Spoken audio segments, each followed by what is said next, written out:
Alô galerinha, boa tarde, você geração concurseira de qualquer lugar do Brasil. Mais uma vez acompanhei desta mala sem alça, meu querido amado prof. Wagner Lobo. Vamos falar sobre legislação de transporte e também ele está de bom humor hoje, ele pediu para mim acrescer mais uma. Vamos falar também de resolução do CONTRAN, qualquer uma que seja. Então, com vocês, prof. lindo e amado, e também antes de mais nada, prof. Mini curso, tem uma data marcada? Mini curso, cara, tem um mini curso sexta-feira agora, 3 sextas-feiras seguidas, né? Sexta-feira, primeira começa agora já, dia 20 alguma coisa, não lembro do decorado não, acho que é 23. 23, que é domingo 25, exato. 23.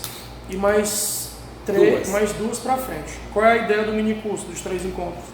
É que a gente tem a resolução de 300 questões.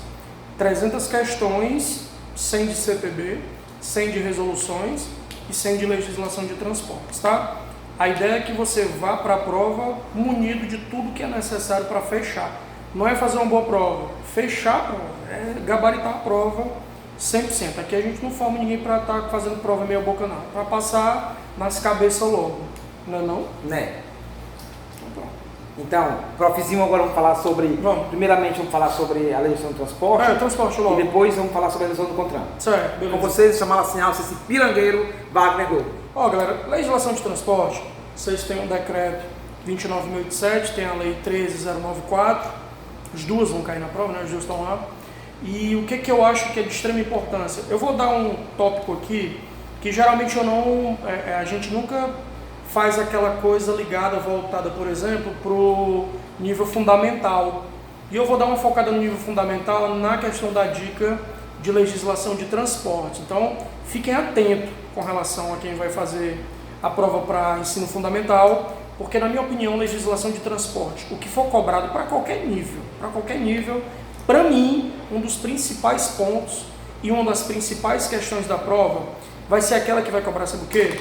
Os conceitos e definições do artigo 3º do decreto e a classificação do transporte rodoviário no artigo 4º. Então, ó, artigo 3 e artigo 4 do decreto já dá para você, basicamente, fazer parte da tua prova com esses dois artigos. Ó, 3 do decreto e o 4 do decreto. Dentro das definições que existem lá, existem as definições de linha de transporte.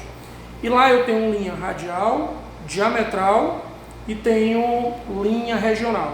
A diametral, regional e a radial, diametral e regional.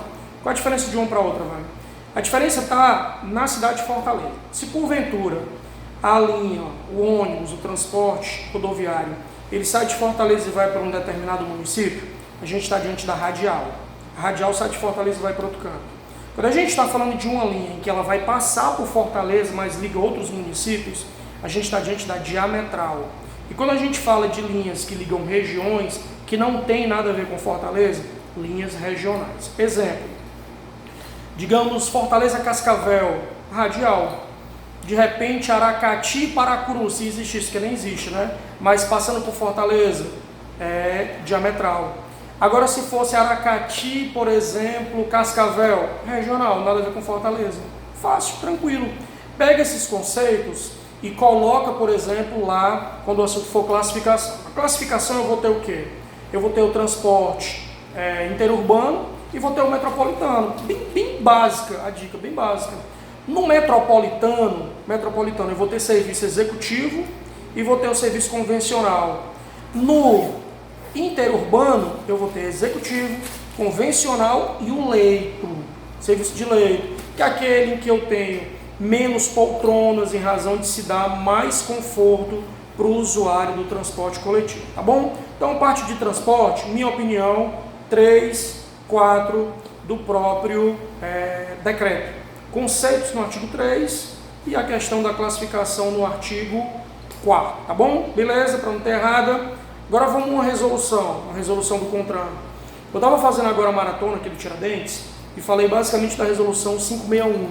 Mas quem estuda 561 estuda também a 371, que é o Manual de Fiscalização de Trânsito Brasileiro. O que é o Manual de Fiscalização? Lá você vai ter um sem número de fichas, umas fichas que vão dizer o que é a infração, quando é a infração e quando não é diante daquele ato praticado pelo condutor, quando, por exemplo, se aplica medida administrativa, quando pode-se dispensar medida administrativa, quando e como vai ser preenchido o auto de infração de trânsito. Preciso saber todas as fichas, Wagner. Eu já vi muita gente chegar para mim e dizer assim, professor, eu assisti aula, sei lá, com alguém aí, um professor X, Y, Z, não interessa quem seja. E esse professor me disse que eu lesse tudo, que eu tinha que saber tudo. Gente, olha, é uma prova para o Detran, não é uma prova, por exemplo, para um inspetor da NASA. A gente está falando de algo bem limitado, bem básico. Prova feita pela UES, não desmerecendo a nossa banca estadual, mas não precisa de algo tão específico. Não é só essa resolução, ela é mais uma das resoluções. Então vá por mim, conceitos básicos, ó, saber o que é uma infração, saber diferenciar o que é um agente de trânsito da própria autoridade máxima do trânsito, ou seja, um vai aplicar medida administrativa, o outro aplica penalidade, um vai fazer o auto de infração de trânsito, o outro analisa os aspectos que foram preenchidos, se há, por exemplo, ali a condição do cometimento da infração, notifica o proprietário para que ele identifique o condutor, enfim, esse tipo de conceito você tem que saber. É bom ter uma noção, já aí agora indo para o CTB, por exemplo, do que é o processo administrativo, do que são as penalidades e do que são as medidas administrativas. Por exemplo, tem penalidade, eu acho até que eu comentei isso na dica passada, tem penalidade que, embora tenha caráter educativo, a banca geralmente cobra a mesma pegadinha. A advertência por escrito e a frequência obrigatória em curso de reciclagem não constitui penalidade porque tem caráter educativo. O que torna o item errado sempre é penalidade, sim, mesmo tendo caráter educativo, tá bom? Para se ter uma noção, por exemplo, a advertência por escrito eu vou aplicar desde que ela seja que o condutor, que a pessoa que está sendo penalizada tenha cometido infração de natureza leve ou média e não seja reincidente nos últimos 12 meses. Aí eu ainda tenho multa. Na hora que a gente fala da multa, eu tenho que lembrar, por exemplo, que eu tenho infração de natureza leve, média, grave e gravíssima. Tudo que eu estou falando, 561 na resolução. Tudo que eu estou falando, 371 resolução, tá bom? Quando você divide, por exemplo, pela gravidade, não caia naquela besteira de achar que se você souber decorar os valores e se souber decorado, por exemplo, a pontuação, já é uma questão da prova. Não, gente, dificilmente cairia isso. Agora, se cair, você tem que saber. Você tem que saber que se a infração é gravíssima, são 7 pontos, que se são 7 pontos, eu vou tentar acertar de novo aqui os valores. É 293,47 centavos. Se a infração é grave, são 5 pontos, 195,23 centavos. Eu vou confundir, quer ver? Se for média, são 4 pontos e o valor é 130,16 centavos, 23 um, 16 o outro. E se ela é leve, R$ 88,38. Lembrando que quando a infração é aplicada ao pedestre, você divide esse valor pela metade, o que vai dar 44 leva 3 pontos. 3 pontos. Amado mestre, uma pergunta de um aluno lá de Caxias do Maranhão. Abraço para a galera do Maranhão que está estudando também pro Detran de lá, Tem muitos seguidores lá, prof. Temos muitos lá. É o seguinte, prof, ela pergunta se ela está numa viagem, certo. Aí tipo, geralmente eles param para um lanche. Certo. Aí ela deixa a mochila dela lá e tá, tipo, ao retornar, tipo, ela sumiu um notebook dela, sumiu um tablet. A responsabilidade é dela ou é da empresa, essa segurança dentro do ônibus? Massa, show de bola. Quando você contrata um serviço desse, quando você compra um bilhete, que você paga, por exemplo, seguro, você paga uma série de encargos, tudo isso aí, a gente tem que entender o seguinte: quem é, por exemplo, o titular dessa atividade? O titular da atividade é o poder concedente, que a gente chama de quê? Estado, a administração pública que é o titular. Mas esse titular não tem meios para realizar essa atividade. Então o que é que ele faz? Ele lança um edital de licitação para, mediante concessão, mediante um contrato e tal, ou mediante um termo de permissão, ele entregar para a iniciativa privada fazer aquilo que ele não tem condição de fazer. Eu, Estado, sou o titular, eu tenho que fazer, mas eu não tenho como. Então eu peço para um show que tem uma empresa de ônibus fazer no meu lugar. Tudo que acontecer ali dentro é responsabilidade da empresa. Mas só que a gente termina esquecendo de um ponto principal. A responsabilidade inicial não é tecnicamente da empresa, mas do próprio Estado.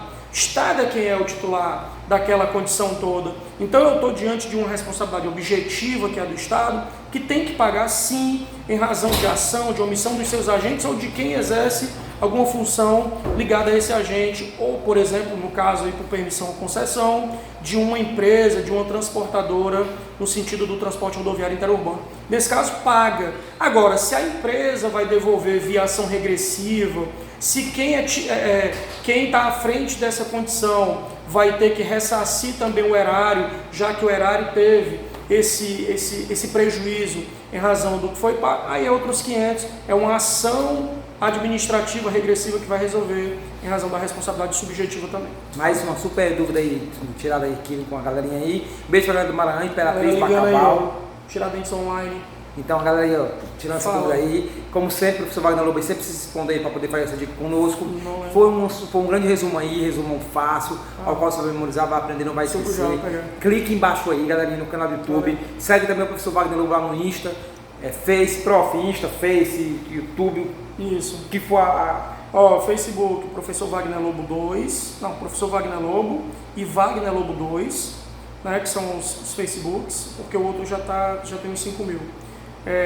YouTube, Professor Wagner Lobo. Ultimamente eu não tenho postado nada, mas vou recomeçar a colocar alguns vídeos no YouTube também.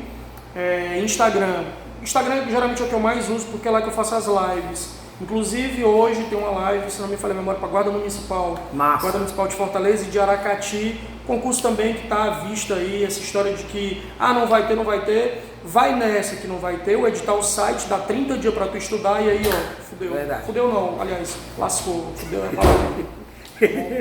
Então, e o Insta lá, qual é, prof? Insta Professor Wagner Lobo. Galerinha, meu Instagram é Giliardo Show, aí também tem a fanpage do Colégio de Concurso, tem minha fanpage lá do Galerinha, aí Facebook Giliardo Show, Giliardo Ferreira, Giliardo Vieira, e fica antenado aí, galerinha, bota aí embaixo a tua dica, a tua dúvida, a tua crítica, a tua sugestão, que logo estaremos aqui para poder fazer isso aqui com vocês. Geração Concurseira, professor Wagner Lobo do Colégio de Concurso, do Galerinha, antenados 24 horas. Sinta-se abraçado a todos os lugares do Brasil. Valeu, tchau. Beijo a todos vocês, valeu.